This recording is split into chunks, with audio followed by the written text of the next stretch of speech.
और हरियाणा के बीच पानी की सप्लाई को लेकर जंग छिड़ी हुई है। आरोप प्रत्यारोप का दौर भी जारी है। दिल्ली जल बोर्ड की ओर से हरियाणा सरकार पर जानबूझकर पानी की सप्लाई कम करने का आरोप लगाया गया है। दिल्ली सरकार के पानी न दिए जाने के आरोप लगाए जाने के बाद हरियाणा सरकार ने इस मामले में पानी के आंकड़े पेश करते हुए दिल्ली सरकार को कटघरे में खड़ा किया है और दिल्ली सरकार के आरोपों पर जमकर पलटवार किया। हरियाणा ने आज तक कभी दिल्ली के हिस्से का पानी नहीं लिया है। हथनीकुंड बैराज से जितना क्यूसेक पानी उपलब्ध होता है वो उसी अनुपात के हिसाब से दिल्ली और हरियाणा के लिए छोड़ा जाता है। दिल्ली को जो पानी की सप्लाई की नहर है वो स्पेशल है, उसका हरियाणा में कोई कनेक्टिविटी, कोई आउटलेट नहीं है, वो सीधा दिल्ली को ही पानी देती है।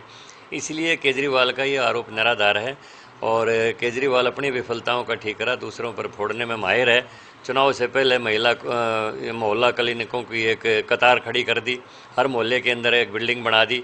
आज उनमें सुअर लेट रहे हैं, आज उनमें पशु हैं, आज उनमें आपराधिक तत्व शराब पीते हैं, जुआ खेलते हैं। किसी में कोई ना नर्स है, ना डॉक्टर है, ना एम्बुलेंस है।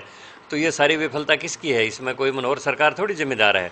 ये तो केजरीवाल एक बार वोट की राजनीति के लिए चुनाव से पहले 300 यूनिट फ्री के भी कह देगा, मोहल्ला क्लिनिकों का भी कह देगा और भी सब्सिडी की कह देगा, लेकिन चुनाव के बाद जब कुर्सी मिल जाएगी उन सबको भूल जाता है और अपने ऊपर से ध्यान हटाने के लिए दूसरे के सर पर ठेकरा फोड़ने की इसकी आदत बनी हुई है। बता दें कि सबसे पहले दिल्ली जल बोर्ड के उपाध्यक्ष राघव चड्ढा ने आरोप लगाया कि हरियाणा सरकार की ओर से 120 मिलियन गैलन कम पानी छोड़ा गया है, जिसके कारण यमुना में पानी की कमी हो गई है।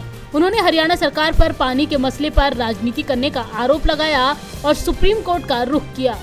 हरियाणा सरकार ने दिल्ली के हक का पानी रोक लिया है और वो दिल्ली की ओर नहीं आने दिया जा रहा है। वजीराबाद पॉन्ड पे यमुना नदी का स्तर 674.5 फीट होना चाहिए और मुझे बताते हुए दुख है, पीड़ा है कि ये 674.5 फीट घट के आज 667 फीट आ गई, यानी कि नदी पूरी तरीके से सूख गई है। इस परेशानी के चलते एक बहुत महत्वपूर्ण फैसला लिया है कि दिल्ली जल बोर्ड अब सुप्रीम कोर्ट का दरवाजा खटखटाए। पानी को लेकर दिल्ली और हरियाणा के बीच जारी इस जंग के बीच दिल्ली वासियों के लिए मॉनसून राहत लेकर आया है। वहीं राघव चड्ढा ने भी पानी की किल्लत से छुटकारा मिलने की उम्मीद जताई है। दिल्ली जल बोर्ड के वाइस चेयरमैन राघव चड्ढा ने दावा किया है कि हरियाणा ने 16,000 क्यूसेक पानी हथनीकुंड बैराज से दिल्ली की ओर छोड़ दिया है, जो जल्द ही दिल्ली वासियों को मिलेगा। हरियाणा सरकार ने, मुझे बताते हुए बेहद खुशी है, 16,000 क्यूसेक पानी दिल्ली की ओर छोड़ दिया है। हमारे हक का पानी, दिल्ली वालों के अधिकार का पानी, दिल्ली वालों के हक का पानी, हमारा लेजिटिमेट वाटर शेयर जो हरियाणा ने रोक रखा था, वो हरियाणा ने दिल्ली सरकार द्वारा सुप्रीम कोर्ट में याचिका दायर करने के बाद छोड़ दिया है। वो दिल्ली की ओर आ रहा है। मैं आपको बता दूं, 16,000 क्यूसेक पानी हथनीकुंड पे हरियाणा सरकार ने छोड़ दिया है और अब वो अगले 3 से 4 दिन में दिल्ली पहुंच जाएगा।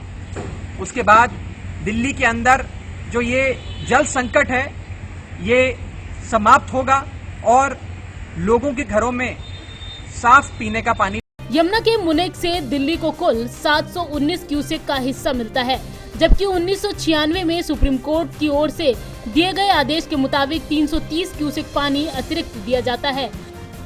हरियाणा का दावा है कि दिल्ली में 20% पीने का पानी सिर्फ मिसमैनेजमेंट के वजह से बर्बाद होता है। ऐसा पहली बार नहीं हुआ है कि जब दिल्ली और हरियाणा पानी के मसले को लेकर आमने सामने आए हो, क्योंकि यमुना हरियाणा से होकर दिल्ली में आती है।